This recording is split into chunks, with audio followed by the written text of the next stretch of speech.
Драстично намалениот број на новозапишени ученици во основните и средни училишта во прашање ги доведе работните места на наставниците. Досега законот налагаше бројот на ученици во една паралелка да не биде помало од 25 ученици. Но, откако учениците ги снема, формирањето на паралелките се појави како голем проблем. Во основното училиште Ванчо Прке покрај подрачните училишта, во централната зграда исто така има формирана има поднесено барање за формирање на паралелки со помал број на ученици.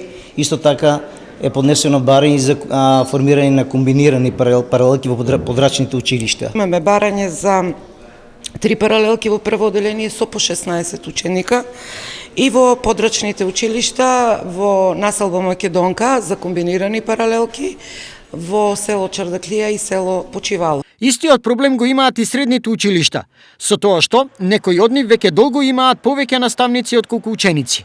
Имавме барање за формирање на паралелка со помал број на ученици. И тоа во прва година за 3 годишно образование во образовниот профил машински механичар и конструкцијски механичар.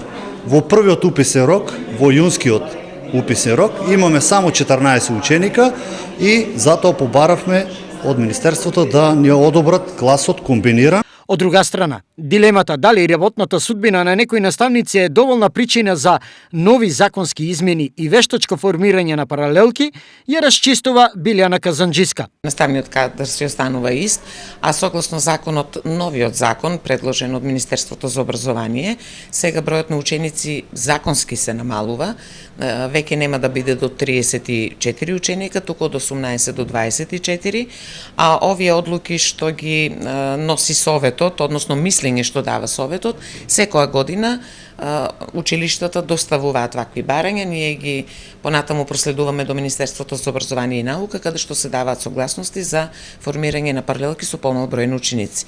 Инаку, во источниот регион во моментов има околу 20.000 ученици и 2200 наставници.